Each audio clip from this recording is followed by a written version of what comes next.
What's up guys, Flavolifts here. In today's video, we'll go over my progress over this 8-week cut. I'll give you guys an update on my upcoming fitness goal, and we'll cover the biggest mistake I see people make when it comes to cutting.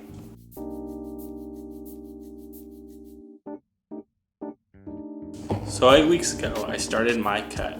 My starting weight was 188 pounds and my initial deficit was 2,500 calories.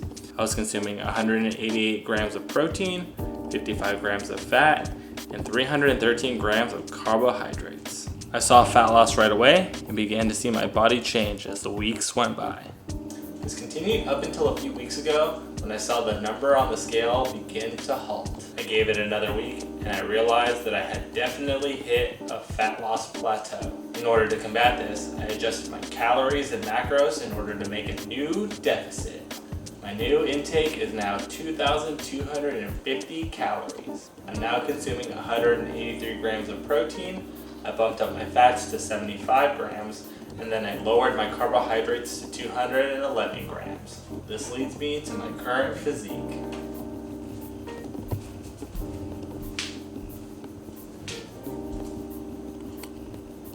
This 8-week cutting phase gave me a chance to show you guys exactly what I do when I'm performing a cut. But with this recent fat loss plateau, it got me thinking. Since I still want to lose a little bit more weight, and there's a ton of information I still want to share with you guys, I figured I'd take this opportunity to continue my cut for the next 4 weeks. Which leads me to the main point of today's video. The biggest mistake I see people make when dieting down is cutting back their calories too drastically and too quickly. Today, people fall victim to the trap of instant gratification.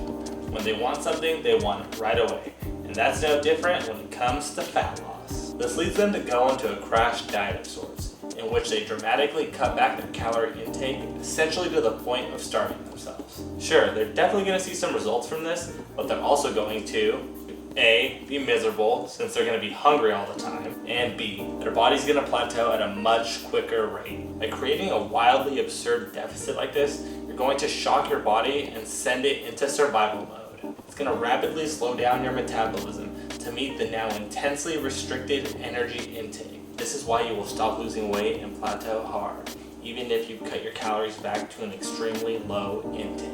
Let's go over a much more manageable and beneficial approach. Let's say you're about to start a cut and your maintenance calories are 2,800. Create a moderate deficit and cut your calories back by 400. This will put you at just under 1 pound of fat loss per week. Stay at this calorie deficit until you are no longer losing weight for a consistent amount of time. Just because you weighed yourself after a few days and the number on the scale is the exact same, this does not mean you've hit a true plateau.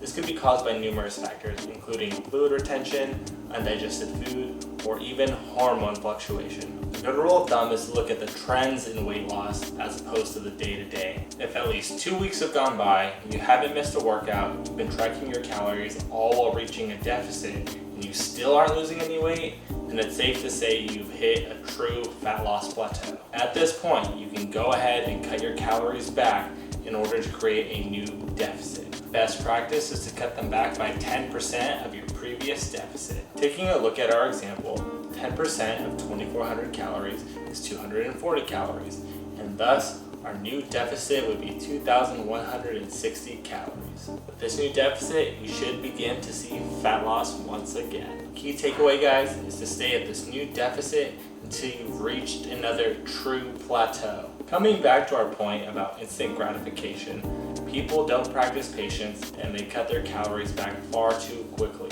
And as a result, they don't yield the full benefits of their initial deficit. By practicing this slow and more calculated method, you'll be able to yield all the fat loss benefits out of these incremental deficits since your body will be put into a state of survival. This will keep your metabolism high rather than crashing it into the ground. This will make you much more likely to stick to the cut since you won't feel like you're starving only 2 weeks into it. In summary, guys, you just have to be patient. Although the media might try to portray it differently, fat loss is a slow and steady process. If you attempt a crash diet and cut your calories back dramatically or too quickly, it's not only going to just cause misery, but it'll probably keep you from reaching your fitness goal.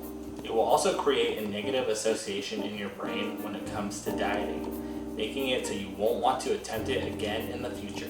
Remember guys, reaching any fitness goal is going to take time and dedication, but it should never feel like a punishment. It should be fun and enjoyable. And that's going to wrap it up for this video.